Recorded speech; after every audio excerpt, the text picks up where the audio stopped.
Let's see this.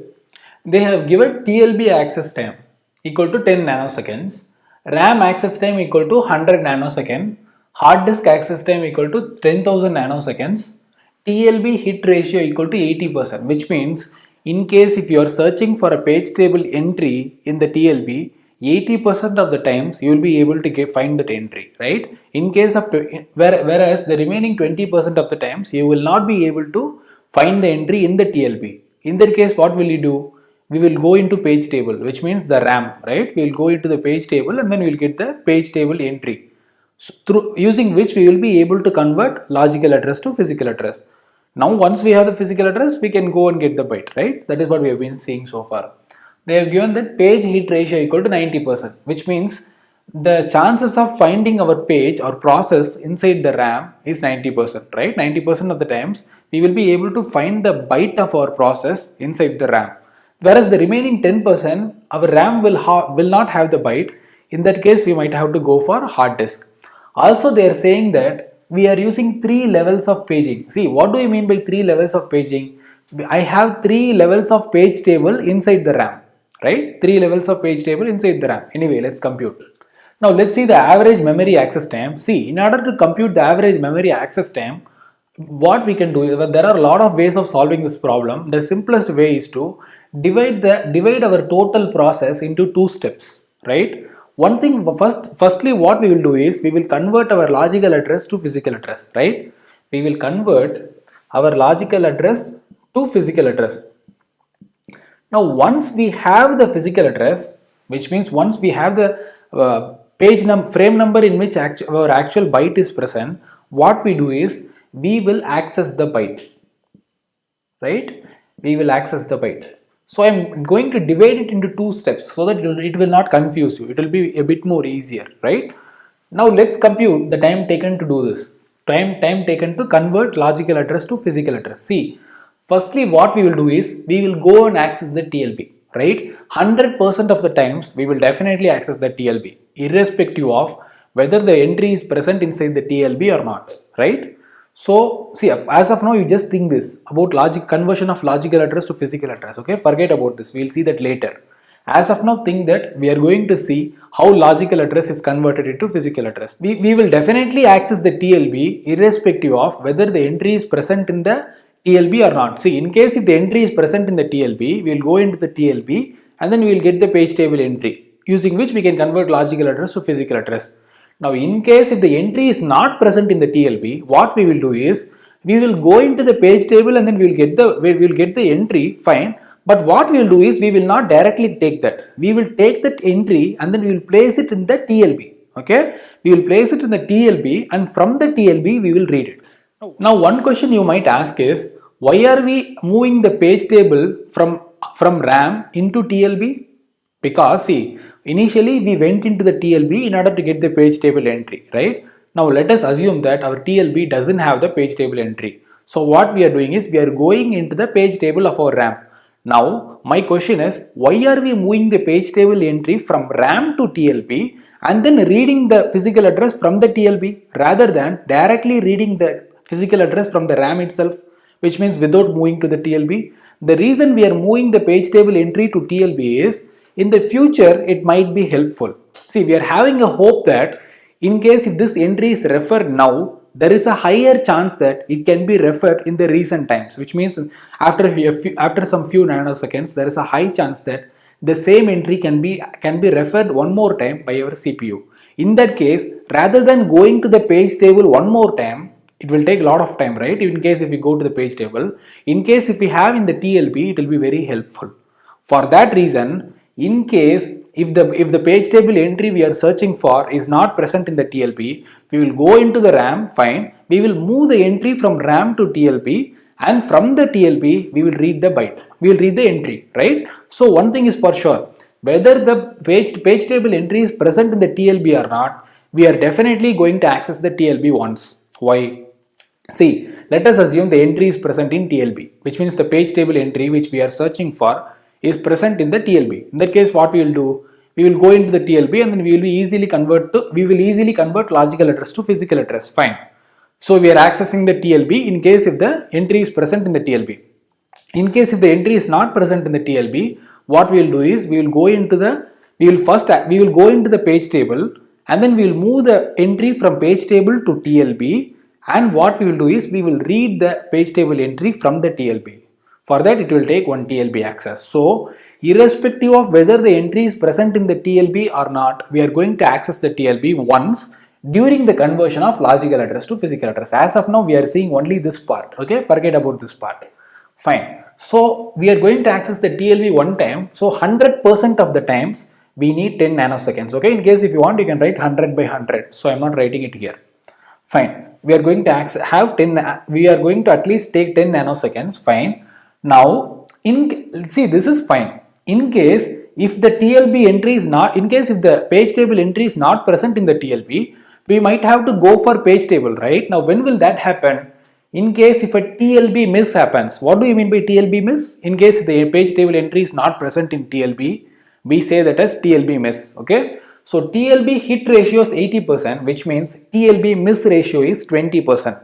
So 20% of the times we might have to go into page table. Now how many levels of page table we have? We have 3 levels of paging, right? So we need to access the page table 3 times. Now you might ask me a question, in case if we have 3 levels of paging, we need 4 memory accesses, right? See, as of now we are just seeing conversion of logical address to physical address. For conversion of logical address into physical address, in case if we have 3 levels of page tables, we will only access the 3 levels of page tables, right? We will not think about the RAM. So for accessing the page table, it needs 3 memory accesses. Now once we get the physical address, in order to get the byte, we will access the RAM one more time. So I'm not counting it here. When I'm seeing this, I will count that one memory access, right, for the data. As of now, what we will do is we will go into 3 levels of page table, and then we will get the physical address. So we will first access the TLB, fine. If the byte is not present, in case the entry, page table entry is not present in the TLB, we will go into page table, which will happen 20% of the times, fine. How many levels of paging we have? We have 3 levels of paging, so it needs 3 memory accesses. 3 into RAM access time is 100 nanoseconds, so 3 into 100 nanoseconds. So I'm writing it in short, okay? It is not necessary, it will confuse you unnecessarily. How I got this 300 nanoseconds? 3 into 100 nanoseconds, which is 300 nanoseconds, fine. So at the end of this, I should have definitely converted logical address to physical address, right? See, one thing you should understand is our page table entry will definitely be present inside the RAM, right? But it need not be present inside the TLB. So there is no chance of a miss happening here. 20% of the times we will be able to get from the RAM, which means from the page table, fine. Now we have converted logical address to physical address, right? In this time we have converted logical address to physical address. Now let's see how we will access the byte. As of now, we have converted to logical address to physical address, so we have the physical address in hand. Okay. Now using this physical address, we need to get our byte, right? See, our assumption is that our byte is present only in the RAM. Okay, we don't have it in the cache. In case if we have it in the cache, the story is completely different. But I'm not going into this. The reason being, cache memory is more discussed in computer organization and architecture. Okay, we have a subject in computer science named computer organization and architecture, where we have something called as mapping techniques. We will see in CO. As of now, you think that our data is not present in cache. Okay, it is present only in RAM. Fine, it is present in RAM and hard disk. Fine. So we have physical address in our hand. We have physical address in our hand. Using the physical address, we need to get the byte. Now how we are going to do that? That is important. Firstly, what we will do is, using the byte, we will go into the RAM, right? We will go into the RAM. So RAM access time is 100 nanoseconds. So 100% of the times we need to access the RAM, right? Irrespective of whether the data byte means process, whether the byte of the process which we are searching for is present inside the RAM or not present inside the RAM, we are definitely going to access the RAM once. Why? In case if it is present in the RAM, I will get the byte directly from the RAM.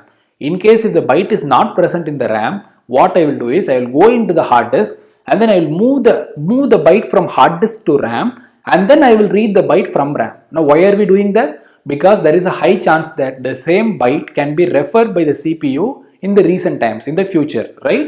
So rather than going to the hard disk during that time, when in the future, what we can do is we can access it directly from the RAM, right? So it is just again a prediction. What we are trying to do is, see, in case if CPU asks for a byte, we are hoping that there is a high chance that in the future also CPU will ask the same byte. So what we are going to do is, rather than having it in the hard disk, we are moving it into the RAM and then we are reading it from the RAM. So that when CPU asks this byte in the future, we can directly come to the RAM and get it rather than going to the hard disk, because hard disk access time is very high, right? I think you understood the point. Fine.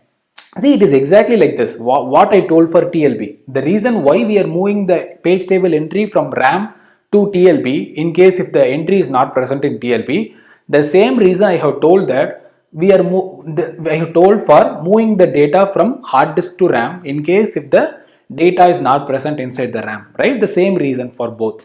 Fine.